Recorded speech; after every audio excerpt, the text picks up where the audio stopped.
so like in terms of modifications, like you see some people they modify their swing arms, they lengthen it, or they do some form of modifications on their bike. What are your thoughts on them? Okay, to me, when I work on my vehicles, right, I remember that anything that comes from the factory is already good enough. Okay, because that is what the engineers have been thinking for many years on how to design their vehicles, and when they decided that this should be the design, the specs, when they come out to the market, right, their products can last for many years. One of them is the Honda CB400 Super 4. If you maintain just like that, it's more than good enough. Longevity about 30 years, right, as you know it. So when you start to modify, now I see people modify the smaller bikes, the cup or what. So they have a longer swing arm on this. You see, when you have modifications that compromises safety, I do not agree. Okay, because when you have longer swing arm, it doesn't make your bike faster or what. It's just aesthetic. You are still that particular cc. Even though you up, you big bore your piston, you are still within that capacity of the engine design. So you cannot go more than what you think that you are. Maybe you can go slightly faster, but you can never beat a bigger bike, you see. So modifications that got to do with safety wise, I won't recommend. Okay, but modification that can improve aesthetics, slightly better the performance, yes, why not? Okay, so now I also see the trend in some other places. They remove their rear brake calipers, so they modify. They say, okay, this one makes it heavier, so remove it.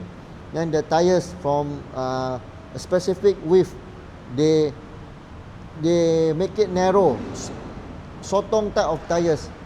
They think you can go faster. Actually no lah, you don't go faster lah. Slightly lighter only. Okay, but not faster, because if you base on the of the same class, okay, even though you go slightly faster, it's just matter of like that only. Okay, and if this is a good rider, he can overtake you, but your safety is already compromised. Narrow tire, more narrow contact surface on the ground, and you're going fast. That's very dangerous.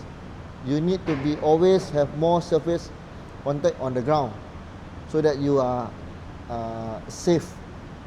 So modifications that got to do with safety, again, I do not endorse. Modifications that do with aesthetics and can increase the performance, yes, but don't compromise safety. Sorry. So is ECU flash harmful to the engine?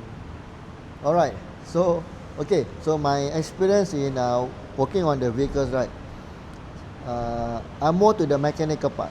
Comes to ECU, I have light touches, but I understand that ECU controls the mechanical parts of the engine. Means how the engine performance is instructed by the ECU. The ECU has a program that's already preset on the fuel mapping and other performance on how the engine should behave. So when you flash your ECU, okay, generally to me it is not harmful, provided the one who flash for you is a professional. He understand the ECU language. He understand every segment of the ECU that is relating to the engine. You cannot just get anybody, let's say a mechanic, just a general mechanic, to do the ECU flash, because he doesn't understand the ECU language. You need a ECU professional, and when you have somebody who is a ECU professional, they understand how the ECU language works, then your engine will not be harmed, because he will advise you according to what the ECU limits is for your engine.